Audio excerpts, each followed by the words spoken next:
diretso hanggang pagbaba, Anahawan Falls.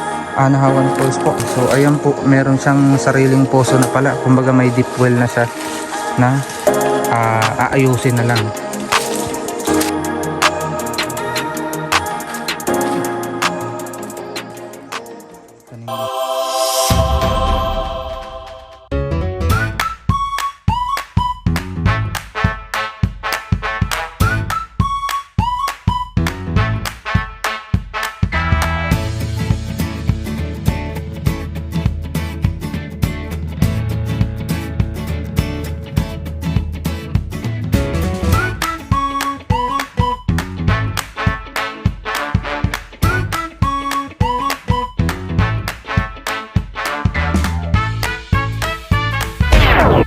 So hello po, magandang araw po sa ating lahat. Dito po tayo ngayon sa Barangay Anahawan, Calauag, Quezon. So meron tayong po bagong property po dito. Ito po ay along the road. So ito po yung dinaanan ng barangay road po. So ayan po, simula doon hanggang dito po. Doon po sa paglabas nito ay Calauag po ang labas natin sa papunta sa bayan. Then yung tagusan po ng kalsadang ito ay papunta na po sa Ginyangan, Quezon. Doon po sa Salakan, doon po ang labas nito. So ito, dalawang kalsada nito, dito tas doon. Kaya lang ay baka po ito yung ide-develop kasi ito ay dinadaanan din naman po, pero isa lang po yung ide-develop na daraanan ng kalsada. So bali ito na po yung kanyang property. Kung sakaling ito yung maging kalsada, kabilaan po siya. May maliit na portion po dito, tapos dito na po yung kalawakan niya. Itong bahaging po ay iba na po ang may-ari nito. Bale ito lamang po yung binebentang property. So ito po ay titulado naman po. At ang pinakasukat po nito ay 2.6 hectares po. Tatlo ang titulo. So yun po ang kanyang papel. So ito na yung kanyang property. Accessible po ng motor pag dito ho ang daan. Dito po. Then pag dito po siguro sa kabila ay siguro yung mga sasakyan po ang kaya maka-access. Pero para po mas malapit dito kami dumaan, simula sa town proper po ng Calauag, Quezon ay nasa 15 km po ito. Simula po do sa main road ng Calauag to Ginyangan, nasa 6 km po papasok po dito. So bali yan po yung property niya. So dating pinagbahayan na po ito, pinag-alagaan ng hayop, baboy. So ayan, kaya may mga parang ginawang ng baboy dyan. Tapos ayun pa, may bahay. So ito naman po ang produkto ng kanyang property. So halos ito po yung kapantayan nito, itong dikit sa kalsada. Yan. Ito po ang makita nating produkto niya. May langka. Tapos merong ito po, mga nasa 10 daw po itong lansones. Nasa 10 puno pa po yan. Lahat po yan ay matataas na. Lahat naman po namumunga na yung lansones po Oo, namumunga yan. Maraming bunga yan. Pa-season na yan. Mga ano pa yan, mga September. May patubig pati dyan ako. May poso na dyan. Dito po. May poso na dyan. Sa kuryente naman po ay kaya na maka-access po dito. So ito mahigit 10. Okay po. So ayan po yung mga lansones niya. Ito siguro na po ng bagyo na ayan po. Mga puno may mahogany. Tapos ito po may chiko pa dito. Ayan. Parang napakarami po ng chiko yun. Nakikita ko po sa ngayon ay 1, 2, 3. Meron pa doon 4. So yan po. Mahigit 10 din po. So ayan po sila nanay po. Ay sila po yung nagbebenta po nitong property. Then sa niyog naman po, ito may mga bagong patanim po. Sa 400 yan, pinapupuno lang namin. Okay po. So bali mayroon yung pasunod kung sakaling itong niyugan ay maging layugan na. Bali ito po dating bahay naman. Bahay dito. Kasi tayo may sarili na pa tubig pa na tayo may tangke dyan. At may dati na katulong dyan. Dito po. May patubig yan, bubuhay yan. Ito ay buhay po. Okay, so ayan po, meron siyang sariling poso na pala. Kumbaga may deep well na siya na aayusin na lang. Ayan po. So, maganda pong investment to at maraming produkto. May kape pa. May ano pa na kape. Baka may musang dito po ano. Meron. Meron, May musang dito. Ayun. Meron Nahuli po. nga silang musang. Kasi may kape. Dati may paminta dito, kaya lang natalo, hindi namin naasikaso. Ewan ko lang kung meron pa. Baka. Yung kape, hinog na. Ayun o. Madaming kape dyan. Hinog na. Ah, yan pala yung kape. Oo, hinog na kape dyan. Tayo kakapipicturean ko.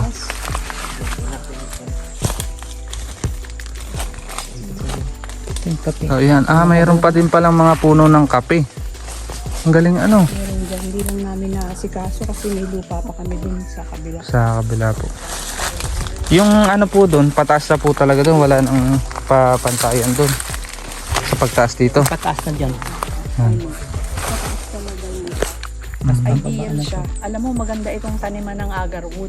Kasi gusto ng agarwood hili eh. Kaya nga po. Kung mag-agarwood sila. Bali, ito po palang property. So ayan, kapantayan po yan dito. Tapos, punta lang ako dito na po. Tapos, hindi po kasi siya yung 100% flat land.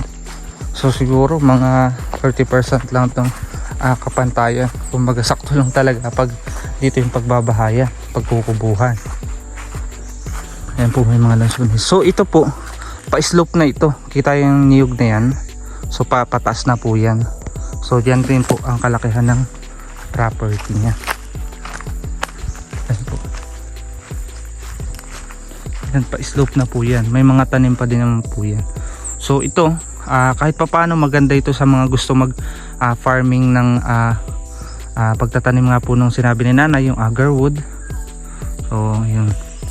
Tapos yung gusto magmanukan, mga panabong. So kadalasan kasi may kliyente tayo naghahanap ng pagpupwestuhan ng mga yung tago na pwesto na ng manukan na panabong. So ayan po, slope yan dyan pababa.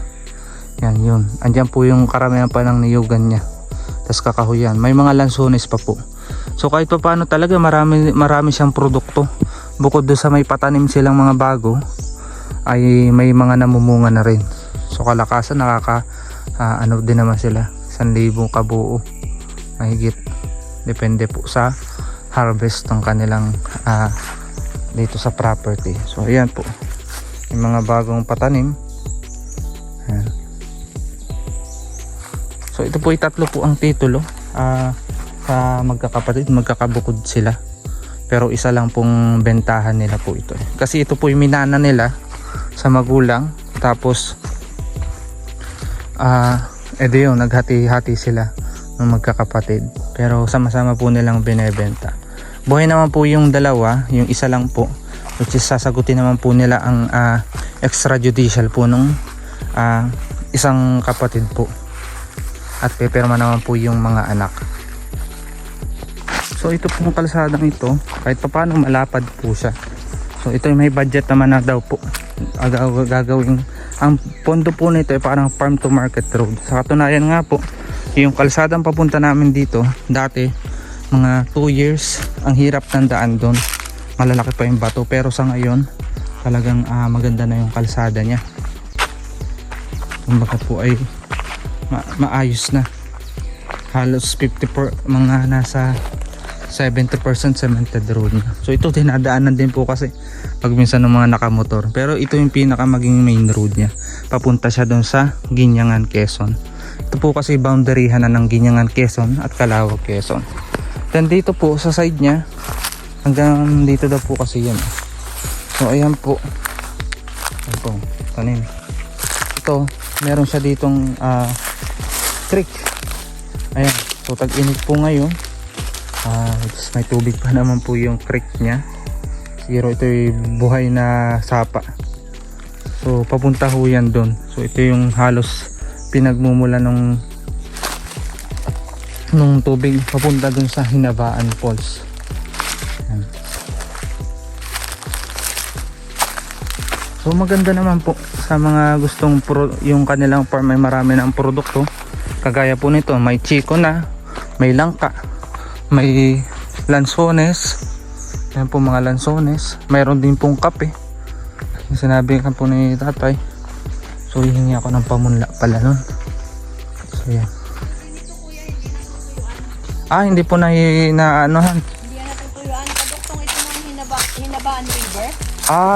Yun nga po na ano kasi hinabaan na doon sa kabila, ano po. Oo, kaduktong ng Hinabaan River. Salak ang tawag namin dyan. Tapos didiretso hanggang pagbaba, Anahawan Falls.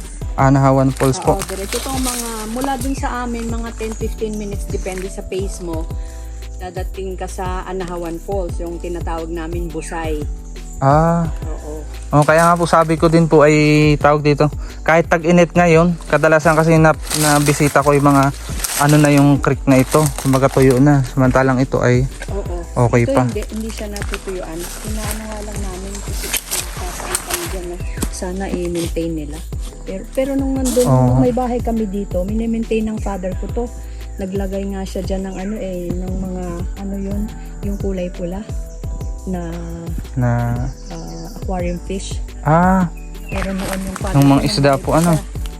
Nung buhay pa yung father ko, ayan, maraming dito na maintain niya. Hindi kami pumapayag namin nag-aalaga ng baboy na nakakonect dito. Opo, kasi kagaya po nun maraming Pinabang doon sa Busay.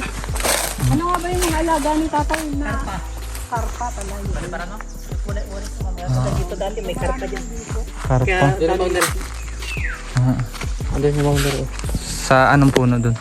Doon ako na mga 100 meters mula dito. Okay, sige. So, ayan po. So, napakahaba pala ng frontage dito sa daraan ng kalsada. So, maganda tong investment. Hanggang maaga pa, maganda tong parang pagpondohan na agad. Kasi dito po, gagawing farm to market road. Kahit papano talaga napakahaba ng kalsada niya. Ayan, simula po doon sa inikot natin hanggang doon pa. Ito po, slope yan. Ayan, pa-slope talaga siya. Ang dami niyang produkto eh. Talagang sagana yung kanyang mga kakahuyin. Mga namumunga, fruit bearings. Ito yung mabangong puno eh. Yung kinukuhanan. Hindi ko lang tandaan ang tawag dyan. Ayan pa. Ay, may kakao pa. Yan. Andun po yung creek na yan. Boundaryhan po yan. So ito pa, mahaba ang frontage nito. Maganda. Ayan po. Banat din yung slope niya. May lukaran. Dito. Kao. Yan, bato. Hindi lang po talaga nila na-abid na. Kasi may farm din sila na doon sila. Sa malapit sa kanila. Ang na-abid nila. Yan po. So ayan, pa-slope po yung kanyang property. Siguro ang slope nito mga 70% po ng kabuang portion niya. Then ito, na dinaanan ng kalsada, ito na yung parang kapantayan po niya. Ayan. So goods na goods po ito sa mga nagkakambing kasi okay naman yung slope niya. And then goods pa din naman po siya doon sa mga gusto mag-alaga ng mga manok. Ayos din naman po. So ayan po, malapad yung kalsada niya po, ano. Kita niyo naman. Marami pa naman puno siyang niyog. Ayan, so ayun. Yung kanyang creek na buhay. Ilog yan. Ayan. Ganda. So, may kuryente po pala dito. So, ibig sabihin may pagkukunan pala tayo ng source ng kuryente. Kasi ito po, may wire.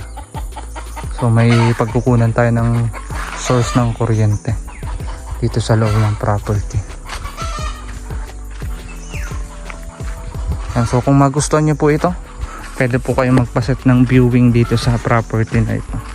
At kung gusto nyo makausap sila nanay, ay anytime naman po pwede. Pag nagpaset po kayo ng schedule, ay masasalubong na po hindi mismo sila. Kung nagustuhan niyo po itong property ito, i-message niyo lamang po ako sa aking number. Available po yan sa WhatsApp at Viber.